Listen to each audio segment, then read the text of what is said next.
Yeah, me too. Yeah. Got it? There you go. Oh. Okay. Is it rolling? What can I do for you? I love your hair. Oh, thank you so much. Congratulations on coming back for season 3. Thank you. I know you. This is not, like, Katie's such a fascinating character because she's got a lot on her plate, obviously, but it's so nice to see, like, you know, she feels like she needs to do things for her family, and she's going off and doing them on her own, you know, but now her and Will are kind of united and like on the same page. So has that been fun for you to kind of like get on for you and Will to kind of team up now, and you don't have to hide stuff from him as much? Absolutely. I mean, I definitely think there's a challenge coming into season 3. You know, Will and Katie are in a good place, and they're in a strong place, and they've found at least a temporary safe haven. But I do think that Katie has a drive towards resistance that in Will is a drive towards protecting his family. And so he's looking kind of at the micro and she's looking at the macro, and that's a source of friction. And I think one of the things that's really great about the way that this relationship, I think, is written is that you have two people who have equally viable ethical arguments to make. One of them is not right and one of them is not wrong. And so that's a constant, that's the fault line, right? That the show is, there's little earthquakes, there's big earthquakes, and then there's some stability, and then there's an earthquake, you know, that kind of thing. Not stability for too long. It's always something that's going to come up. But it was fun though to see her like almost be like between Broussard and Will and kind of navigating that relationship because they're kind of at odds with each other, and she has to kind of keep the peace, and then she's got the kids to worry about too. So I mean, she's just like the beating heart of that group, and I think without her, that group is a little rudderless. But it's nice to see like Kate, you know, taking charge and like she always has, and she always felt the need to do something. Are you excited to kind of continue that, but on the road in season 3? Like it seems like the dynamic might be completely changed when we next see Kate. It's going to be very changed. I think one of the biggest, one of the explorations that I'm most interested in, kind of leading into season 3, is the relationship between Katie and her son. And I think it's one thing to take a stand and follow your heart and do what you think is right. It's another thing when you see your child do the same thing, knowing that got you into a shitload of trouble, and quite frankly, it almost got you killed, right? And so I think she's really hoping, as all parents do, to save her son the colossal mistakes that she's made and to try and educate him a little. Teenage boys aren't famous for wanting to learn lessons from their parents. So we'll see. Do you think Katie, given a chance, would forgive her sister for betrayal season? You know, I mean, Katie knows who Maddie is, and she knows that she's a little selfish, she's a little shallow, she's kind of a moral relativist.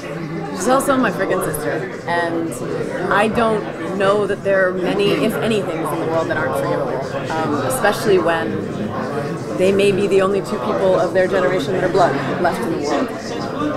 I think it would be a question of would Maddie ever ask for forgiveness? You know, I mean, all Katie knows is that her sister sold her out for her and her family to be sent to the factory. I think the most heartbreaking part of that, in some ways, to Katie is, why didn't you trust me to get you out of this? Why did you resort to that? I know that Maddie is somebody who, when she's backed into a corner, can do some pretty terrible stuff. But you weren't backed into a corner. I gave you an out. Do you not love me enough to take it? You know what I mean? I think it's that, like, there's a big fight coming down the hill eventually. But I think at the end of that, is sisterhood. It's going to be brawl.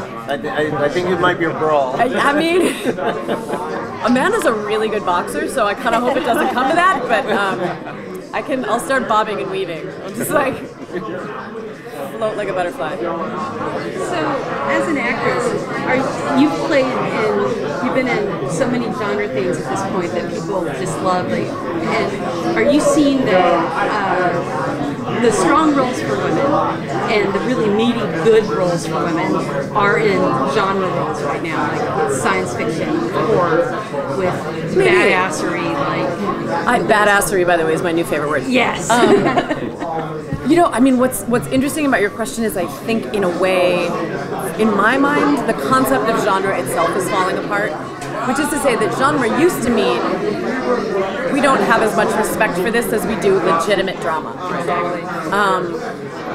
But then you have a show like Walking Dead that's, at least, you know, I can only speak for when I was on it because I never watched the show, but like in those first 3 years, that was world-class drama.